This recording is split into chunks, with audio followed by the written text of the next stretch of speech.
साथ सदफ सैफी। बुलेटिन की शुरुआत करेंगे बड़ी खबर के साथ। टेनेंसी एक्ट के खिलाफ जोरदार मुजाहिरा किया गया है। वकीलों ने कामकाज को ठप किया है। सरकार से फैसला वापस लेने की मांग कर रहे हैं। 10 दिन में फैसला नहीं हुआ तो बड़े पैमाने पर प्रोटेस्ट करेंगे। बता दें कि टेनेंसी एक्ट के खिलाफ जम्मू में आज वकीलों ने जोरदार मुजाहिरा किया और कामकाज पूरी तरह से ठप कर दिया है। इस दौरान वकीलों ने नारेबाजी भी की। इस मौके पर Jammu Kashmir high court bar association सदर निर्मल कोटवाल ने कहा कि टेनेंसी एक्ट का नुकसान सिर्फ वकीलों के लिए ही नहीं बल्कि आम पब्लिक के लिए भी है। उन्होंने कहा कि अगर 10 दिन के अंदर सरकार ने इसको लेकर फैसला वकीलों के हक में नहीं लिया तो वकील बरादरी सड़कों पर उतरेगी और इसके खिलाफ जोरदार मुजाहिरा करेगी।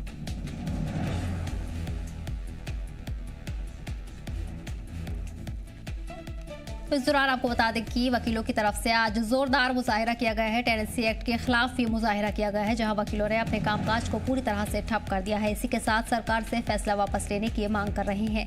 ये भी कहा है कि 10 दिन में फैसला नहीं हुआ तो आगे भी प्रोटेस्ट होगा। आपको बताते चले कि टेनेंसी एक्ट के खिलाफ जम्मू में आज वकीलों ने जोरदार मुजाहिरा किया है। बड़ी तादाद में वकील इस मुजाहिरे में शामिल हुए हैं और अपने कामकाज को भी पूरी तरह से ठप कर दिया। इस दौरान वकीलों ने नारेबाजी भी की है। इस मौके पर Jammu Kashmir high court bar association सदर निर्मल कोटवाल ने कहा कि टेनेंसी एक्ट का नुकसान सिर्फ वकीलों के लिए ही नहीं है बल्कि आम पब्लिक के लिए भी ये नुकसानदेह है। साथ ही उन्होंने कहा कि अगर 10 दिन के अंदर सरकार ने इसे लेकर फैसला वकीलों के हक में नहीं लिया तो वकील सड़कों पर उतरेंगे और जोरदार मुजाहिरा करेंगे। देखिए सर, बेसिकली आज जो प्रोटेस्ट है वो डेमोन्स्ट्रेशन प्रोटेस्ट है जो कि टेनेंसी एक्ट हम पे JNK UT पे लागू हुआ है। 1 नवंबर 2025 को एनेक्ट हुआ है और लागू हुआ है हमारे यहाँ पे। हमारा जो मेन मुद्दा है आज का वो ये है कि जो जुडिशियल पावर्स हैं टेनेंसी एक्ट के अंडर वो छीन के DC ऑफिस को शिफ्ट कर दी गई है। इससे हमें ये प्रॉब्लम है कि स्टेक होल्डर्स जितने भी हैं उनको कॉन्फिडेंस में नहीं लिया गया है, जो कि एडवोकेट्स और आम पब्लिक है, और ब्यूरोक्रेसी एट इट्स पीक। ठीक है सर, ये कभी भी कोई एक्ट बनता है उनके स्टेक होल्डर्स को कॉन्फिडेंस में लेके बनता है।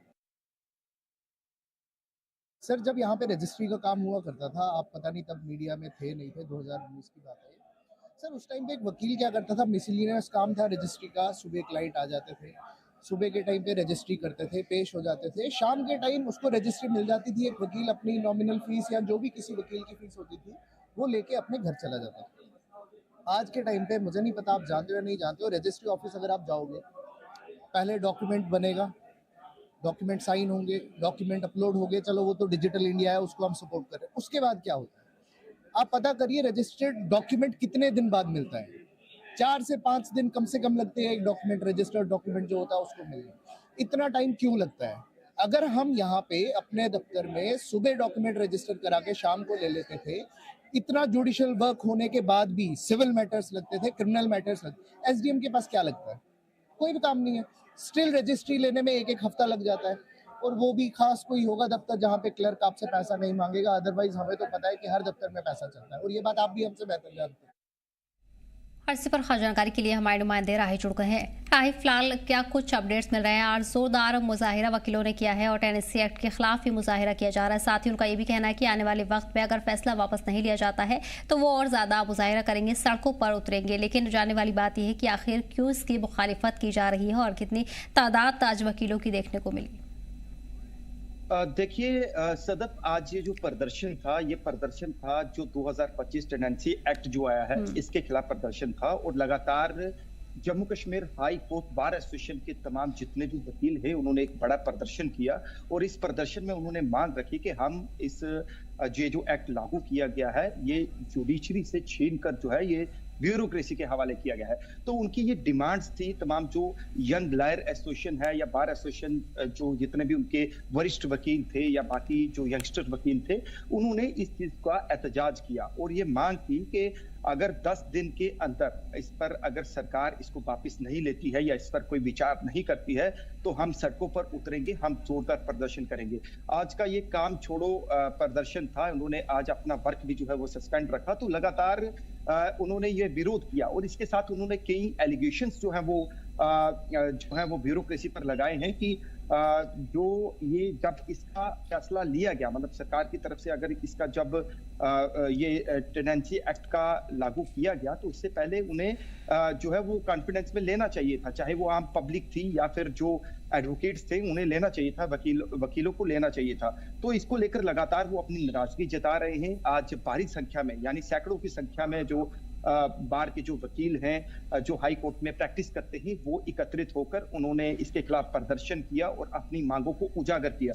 अब देखना यह है कि क्या सरकार इस पर कोई इनिशिएटिव लेती है, कोई इसकी तरफ से कोई प्रतिक्रिया आएगी या कोई इसको एक्ट में कुछ बदलाव किया जाएगा, तो ये देखना बाकी होगा। बहरहाल उन्होंने ये चेतावनी दी है कि अगर हमारी मांग को पूरा नहीं किया गया तो प्रदर्शन हमारा इससे भी ज्यादा उग्र होगा, हम सड़कों पर आकर जो है वो हड़ताल करेंगे। उन्होंने ये भी कहा कि इसका नुकसान जो है वो आम जनता को भी है, क्योंकि जिस तरीके से मान लो कि अगर हमारे पास कोई अपना एग्रीमेंट, मान लो कोई ग्रांटेड किराए पर रहता है, उसका एग्रीमेंट का प्रोसेस होता है, तो वो पहले जुडिशरी से होता था, मतलब कोर्ट से ही करवा कर उसे दिया जाता था। और अब अगर वो किसी डीएम के पास जाता है तो वहां पर उसके लिए एक प्रोसेस लंबा होगा। प्रोसेस लंबा होने के साथ साथ वहां पर जो है उसे कई उनके कार्यालयों के चक्कर लगाने पड़ेंगे, ऐसा वकीलों का कहना है। अब इसमें देखना यह है कि क्या कुछ फेरबदल होता है, क्या इस पर कोई प्रतिक्रिया आती है या कुछ इसमें कुछ बदलाव किए जाते हैं, ये देखना दिलचस्प होगा। बहरहाल आज एक बड़ा प्रदर्शन था जम्मू हाई कोर्ट में, तमाम बार के साथ जितने भी संबंधित वकील थे, जितने भी, चाहे वो यंग लॉयर एसोसिएशन थी या फिर बार एसोसिएशन के जो लोग थे, तो उन्होंने एक प्रदर्शन किया। उन्होंने कहा कि पिछले लंबे अंतराल से हम ये कार्य करते आए हैं, लेकिन एकदम से इसको जो ये एक्ट जो है वो लागू किया गया है, तो ये कहीं ना कहीं हमारे हित में नहीं है, हमारे जो है वो अगेंस्ट है। तो ऐसे में आज उनकी प्रतिक्रिया जो है वो साफ तौर पर उन्होंने अपने इस मुद्दे को उजागर किया। तो प्रदर्शन उन्होंने एक बड़ा किया और चेतावनी दी कि आने वाले समय में ये प्रदर्शन उग्र हो सकता है और 10 दिन का समय जो है वो सरकार को दिया है। जी सदर। जी बिल्कुल। तो फिलहाल नाजरीन, आगे भी वकीलों की तरफ से जोरदार मुजाहिरा करने की बात कही गई है। साथ ही साथ वो चाहते हैं कि इस फैसले को पूरी तरह से वापस लिया जाना चाहिए, जो कि आम पब्लिक के लिए भी नुकसानदेह है। राही तमाम जानकारी के लिए बहुत बहुत शुक्रिया। बढ़ेंगे आगे। और वहीं जम्मू कश्मीर की 2 सीटों नगरोटा और बडगाम के नवमुंतखब एमएलएज ने ज़िमनी इंतखाब में जीत के बाद आज जम्मू में अपने ओहदे और राजदारी का हल्फ लिया है। असेंबली स्पीकर अब्दुल रहीम राठौर ने दोनों लीडरान को हल्फ दिलाया। आपको बता दें कि बडगाम ज़िमनी इंतखाब में पीडीपी लीडर आगा मुंतज़िर मेहदी को जीत मिली है। वहीं जम्मू की नगरोटा सीट से बीजेपी की देवयानी राणा ने जीत हासिल की है। दोनों लीडरान को असेंबली स्पीकर ने हल्फ दिलाया। इस दौरान सबसे खास बात यह रही कि नगरोटा एमएलए देवयानी राणा ने डोगरी जबान में हल्फ लिया। इस दौरान बड़ी तादाद में बीजेपी लीडरान उनके साथ मौजूद रहे।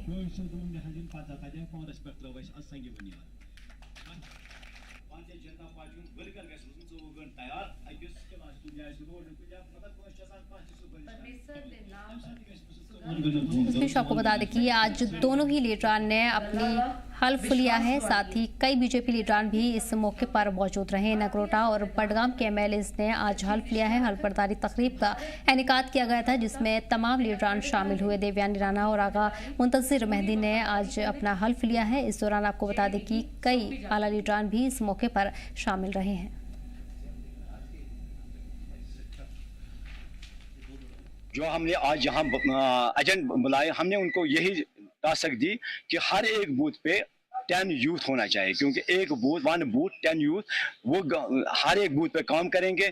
क्योंकि जितना भी ग्रीवेंस होगी, चाहे उसमें मैंने जितने भी उनके ग्रीवेंस होगी, चाहे पानी हो, बिजली हो, स्कूल हो, रोड हो, जितने भी उनके ग्रीवेंस हो, 24 घंटे वो व्यक्ति तैयार रहेंगे। हर एक बूथ पे हम मजबूत बनाएंगे।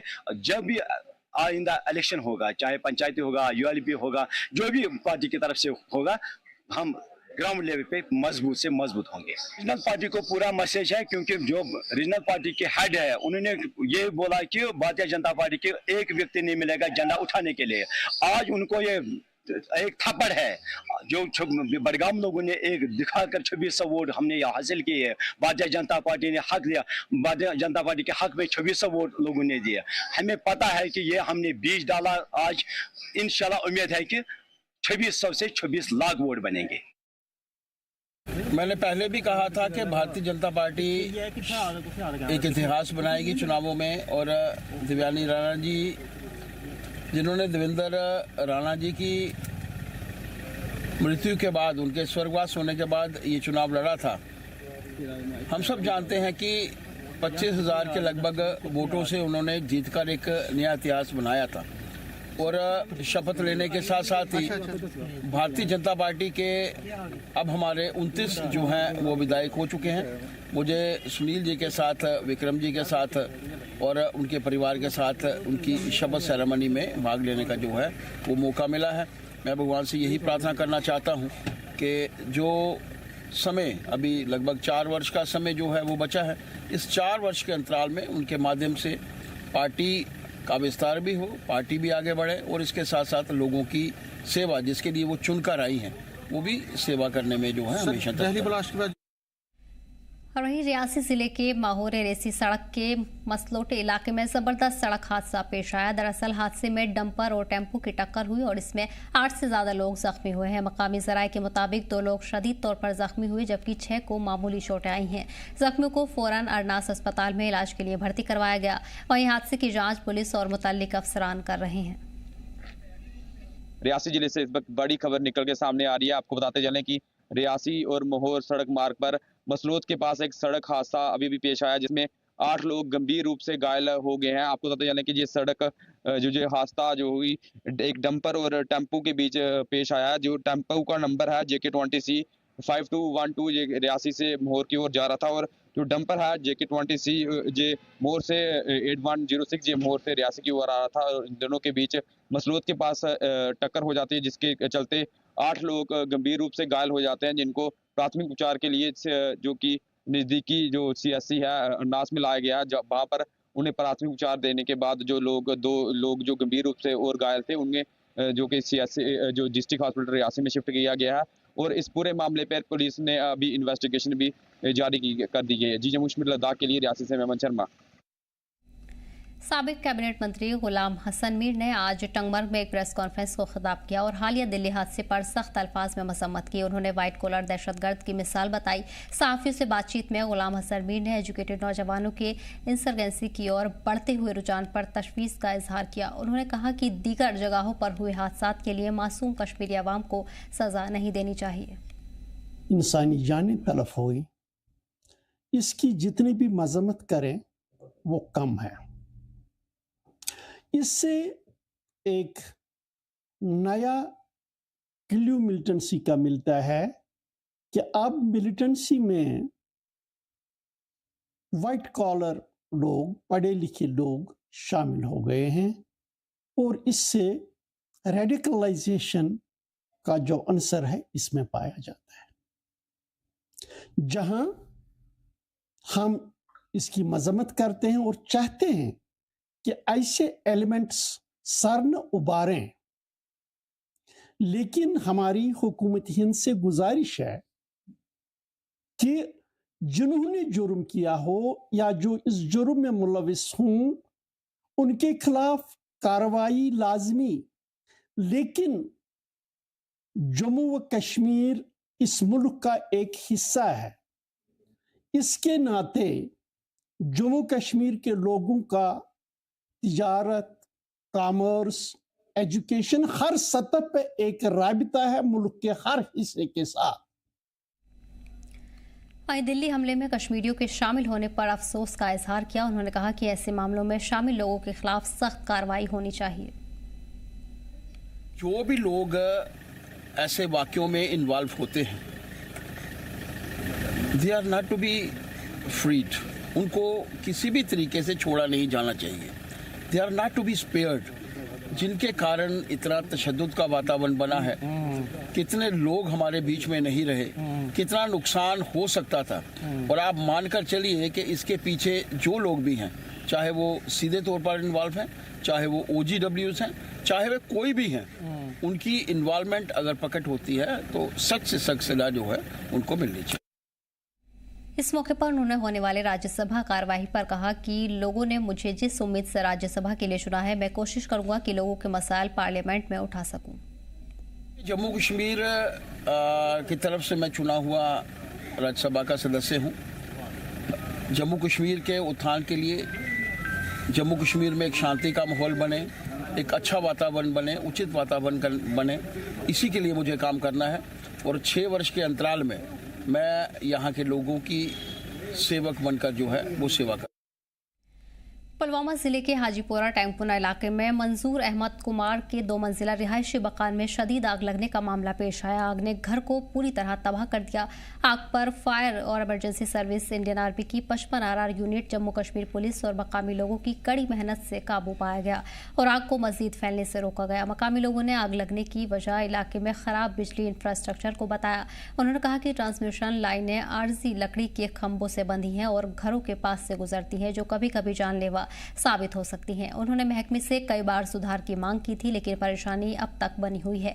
परिवार ने जिला इंतजामिया, LG इंतजामिया और जम्मू कश्मीर सरकार से राहत और बहाली की मांग की है, क्योंकि वादी में इन दिनों कड़ी ठंड पड़ रही है। वहीं AE KPDCL Pulwama engineer Mushtaq Ahmad ने मीडिया से बातचीत में मकामी इल्जामों को खारिज किया। उन्होंने बताया कि इलाजे में हुई जांच में पता चला है कि शॉर्ट सर्किट घर की अपनी लाइन से हुआ। उन्होंने कहा कि महकमा कई बार इलाके में बिजली इंफ्रास्ट्रक्चर सुधारने की कोशिश कर चुका है, लेकिन मकामी लोगों ने इसकी मुखालिफत की। महकमा अब इस इलाके में सुधार पर काम कर रहा है और आने वाले दिनों में पावर सिस्टम को अपग्रेड किया जाएगा। हमारे फील्ड रिपोर्ट के हिसाब से जो ये शॉर्ट सर्किट हुआ है, ये बिल्कुल जो कंज्यूमर की अपनी सर्विस लाइन होती है, उसमें शायद उसने लोड बढ़ा दिया है वन टाइम। तो जब उसकी सर्विस लाइन पे लोड ज़्यादा बढ़ गया है तो नेचुरली उसमें वो शॉर्ट सर्किट हो गया है। तो शॉर्ट सर्किट की वजह से शायद वो जो उसकी अपनी सर्विस केबल है उसमें वो जो बाकी एपिसोड है वो हुआ है। हमने 12 कोशिश की है हमारी जो नेटवर्क है वो हम ठीक करें। हमने इनफैक्ट टैंकपुना में हमने कुछ, अगर आप टैंकपुना गाँव की बात करेंगे, हमने पिछले 2 सालों में तकरीबन 100 के करीब पोल लगाए हैं वहाँ पे। तो आज भी हमारे कुछ लड़के वहाँ पे लगे हैं जो पोल लगाने में लगे हैं, लेकिन साथ ही 1-2 साइड से ऑब्जेक्शन आ रही है, क्योंकि लोग नहीं चाहते हैं कि वो उनका जो इंफ्रास्ट्रक्चर है, वो जो बिजली का इंफ्रास्ट्रक्चर है वो उनके दीवारों से चले, क्योंकि लाइन तो कहीं से लेनी है। अब जब ऑब्जेक्शन होती है तो नॉर्मली नेचुरली वहाँ पे थोड़ा काम जो है वो हॉल्ट पे आती है। मेरा नाम सजाद अहमद है, मैं इसी मोहल्ले का रहने वाला हूँ। ये एक बेचारा मजदूर काम कर रहा था, जो आग का वाकया हुआ, यहाँ पे जो इसकी प्रॉपर्टी थी वो पूरी जल के राख हो गई है। इसका कुछ सहारा नहीं था और इसका एक हाथ जो है वो मजदूरी कर रहा था, वो भी कट गया है। तो 3 महीने से ये बिल्कुल घर पे बैठा था और इसका कुछ सहारा नहीं है। बात यही है कि जो हमारी ये लाइन चल रही है यहाँ से, तो इसको 5-6 साल हो गए ऐसे ही। इन्होंने अब खुद अपना पोल भी दिया था, लेकिन ये जो बिजली वाले हैं ये कुछ नहीं कर रहे इसमें। तो इसकी वजह यही हो गई है। सरकार से यही अपील है कि इसकी भरपूर जांच की जाए कि वाकया असल में क्या हुआ था।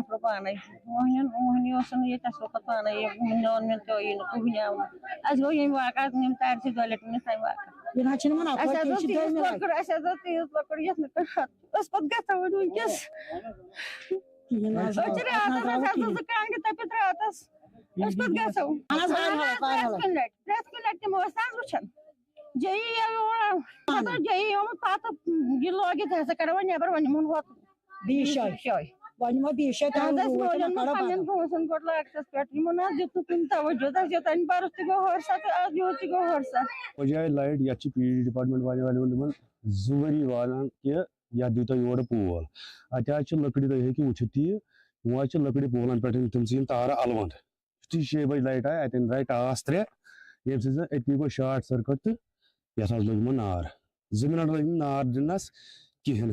तो यह AAY कैटेगरी मंजूर अहमद कुमार शमीज नोट अत अमिस न खेन न चेन न रहन न सहन टोटल पत्थर पेमुत। बह यह अपील तो बेस गवर्नर सबस अपील, ये डिस्ट्रिक्ट कमिश्नर सबस अपील कि अमिस करो माली इमदाद।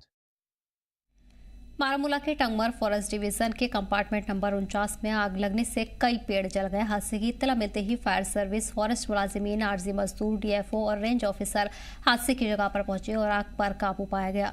DFO फेरोज अहमद ने सहाफियों से बात करते हुए कहा कि आग कुछ लोगों की बदनीयती की वजह से लगी, जिन्होंने जानबूझकर जंगल में आग लगाई है।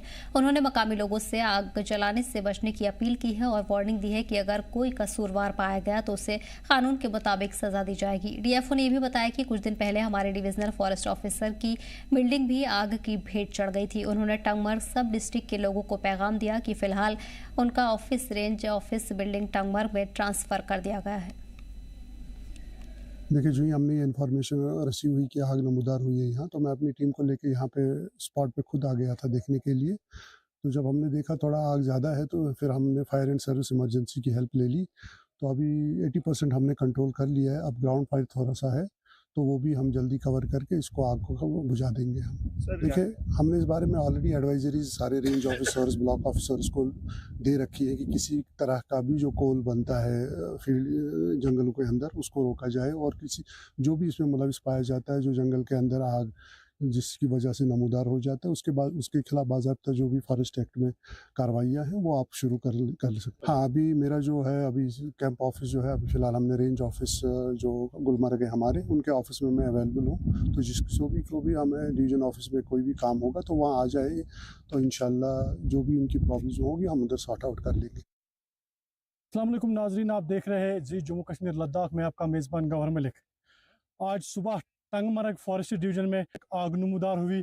हालांकि यहाँ पर आप देख सकते हैं कि कहाँ तक आग फैली हुई थी। आप देख सकते हैं विजुअल्स में आग ने किस तरह से यहाँ पर इस जंगल को अपनी लपेट में लिया था। मगर यहाँ पर आज सुबह जैसे ही यहाँ पर फॉरेस्ट डिपार्टमेंट के लोगों को पता चला वो तुरंत यहाँ पर पहुँचे, फायर सर्विस डिपार्टमेंट पहुँचा तो उन्होंने बिल आखिर इस आग पे काबू पा लिया। फॉरेस्ट डिपार्टमेंट के लोग, फायर सर्विस के लोग और फॉरेस्ट डिपार्टमेंट के जो कैजुअल लेबर्स है उन्होंने मेहनत करके इस आग को बुझाया है और इस वक्त आग पूरी तरह से कंट्रोल में है और फायर सर्विस अभी भी यहाँ पर आग बुझा रहा है। आप देख सकते हैं मेरे पीछे यहाँ पर जो फॉरेस्ट डिपार्टमेंट के लोग हैं, कैजुअल लेबर्स है, वो किस तरह से इस आग को बुझाने की कोशिश कर रहे हैं। फिलहाल यहाँ पर आग पे काबू पा लिया गया है। फायर सर्विस नीचे यहाँ पर इस वक्त खड़ी है, फायर सर्विस की गाड़ी, और पानी इस पर फेंका जा रहा है। तो फिलहाल इस पे यहाँ पर कंपार्टमेंट नंबर 49 जो टंगमर्ग सब डिवीजन का फॉरेस्ट है इसमें अचानक आग नमूदार हुई है और बिल आखिर इस पे फायर सर्विस के डिपार्टमेंट और फॉरेस्ट डिपार्टमेंट ने काबू पा लिया है। आप बने रहिए जी जम्मू कश्मीर लद्दाख के साथ में आपका मेज़बान गौहर। वहीं जिला लीगल सर्विसेज अथॉरिटी ने गैर महफूज सीवर सफाई के खिलाफ बेदारी प्रोग्राम किया। प्रोग्राम का मकसद शहरियों को ऐसे कानूनों और सिक्योरिटी तरीकों के बारे में जानकारी देना था जो सफाई मुलाजिमीन को महफूज रखते हैं। माहिरीन ने prohibition of employment as manual और के खिलाफ बेदारी मुहिम चलाई है। साथ ही उन्होंने अफसरान और आवाम से अपील की है कि वो गैर महफूज सफाई के मामलों की फ़ौरन रिपोर्ट करें। तर्जुमान बोले कि हर सफाई मुलाजिम को महफूज आलात और यांत्रिक सफाई की सहूलत मिलनी चाहिए। प्रोग्राम में तलबा, सिविल सोसाइटी मेंबर और मकामी मुलाजिम थे। DLSA ने कहा कि ज़िले भर में ऐसे और प्रोग्राम मुनाकिद किए जाएंगे ताकि बेदारी बढ़ाई जा सके।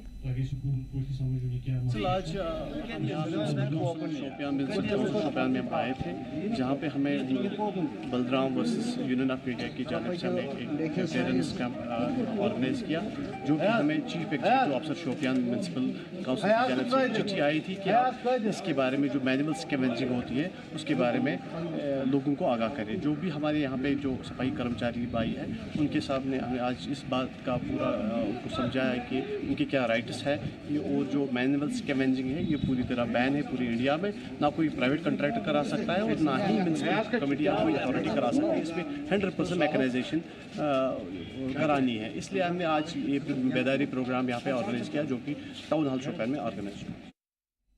रही सरहद की हिफाजत के साथ साथ इंडियन आर्मी सरहदी गांव में ज़रूरी हेल्थ सर्विसेज भी मुहैया करवाती है। इसी ऑर्डर में आर्मी ने डूदी और माछल गांव में एक मुफ्त मेडिकल कैंप लगाया। इस कैंप में 500 से ज़्यादा गांव वालों ने हेल्थ सर्विसेज हासिल की है। कुपवाड़ा से आए सिविल डॉक्टर और मेडिकल स्टाफ ने माछल गनर्स के साथ मिलकर मकामी ख्वातीन के लिए ब्रेस्ट और यूट्रीन कैंसर की भी जांच की, जिसके अलावा लोगों को जनरल हेल्थ चेकअप और आम बीमारियों का इलाज और ज़रूरी दवाइयाँ दी गई हैं। कैंप में सफाई, न्यूट्रिशन और डिजीज़ प्रिवेंशन के बारे में गाइड किया गया। कई बुजुर्ग और बच्चे जो कठिन इलाके की वजह से अस्पताल पहुँचने में मुश्किल महसूस करते हैं, इस कैंप से वक्त पर मेडिकल चेकअप कराए गए गांव वालों ने आर्मी का शुक्रिया अदा किया। केसरा मठारे हैं, मैं तिवारी पाइन से बिलोंग करता हूँ। हम बहुत ही शुक्रगुजार हैं आज इंडियन आर्मी ने यहाँ पे जो फ्री मेडिकल कैंप कराया। इसमें दूर दराज इलाके से जो यहाँ पे मुख्तलिफ गाँव से लोग आए, उन्होंने ये सहूलियत का यहाँ पे अच्छे से फ़ायदा लिया और हम शुक्रगुजार हैं कि जो इंडियन आर्मी दूर दराज इलाकों में ऐसे काम कर रही है। तो बहुत ही अच्छे काम हो रहे हैं। इंडियन आर्मी ने अभी तक बहुत सारे मेडिकल कैंप किए यहाँ पे, इससे लोगों को बहुत ही अच्छा फ़ायदा मिला, अद्वियात मिली, जो भी ज़रूरियात उनकी थी वो उनकी पूरी हो गई यहाँ। हाँ बेशक ऐसे जो प्लेटफॉर्म है ये यहाँ पे होने चाहिए। जैसे मेडिकल कैंप आज उन्होंने यहाँ पे ऑर्गेनाइज़ किया, आने वाले वक्त में भी ऐसे इवेंट्स होने चाहिए ताकि लोगों को अच्छी सहूलियात मैसर हो पाएंगी। मैं इंडियन आर्मी का बहुत शुक्रगुजार हूँ।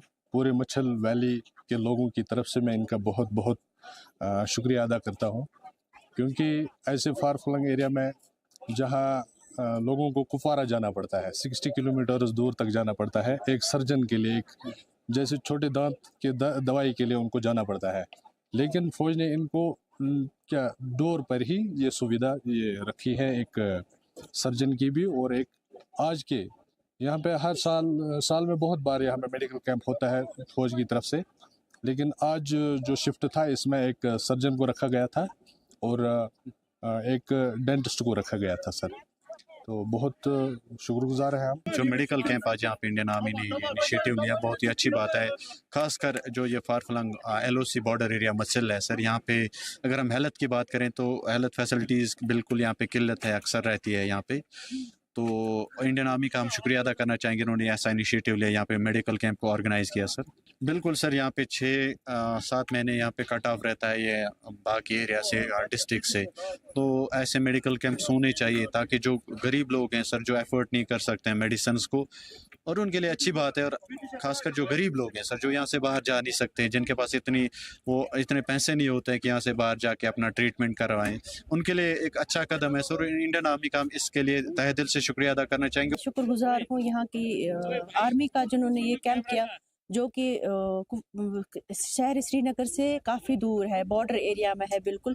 यहाँ के लोगों को बिल्कुल भी फैसिलिटी नहीं है कि वक्त पे अपना इलाज करे किसी स्पेशलिस्ट के पास, तो इन्होंने आज ये इनको डोर स्टेप प्रोवाइड किया।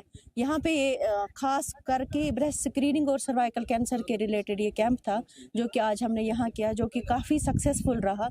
मैक्सिमम हमने यहाँ पे फीमेल्स देखी जिनका issue related to their reproductive system था, उनको हमने आगाह किया कि इस ब्रेस्ट कैंसर और सर्वाइकल कैंसर के क्या क्या सिम्टम्स हैं। उनको हमने सैंपल्स दिए, टेस्ट उनके कुछ फ्री किए, इनको दवाई जो यहाँ मुफ्त फराहम की गई, और उनको ये भी बताया गया कि टेस्ट उनको वापस अवेलेबल कब होंगे। फिलहाल इस बुलेटिन में इतना ही। हमें दीजिए इजाजत। देखते रहिए जम्मू कश्मीर लद्दाख।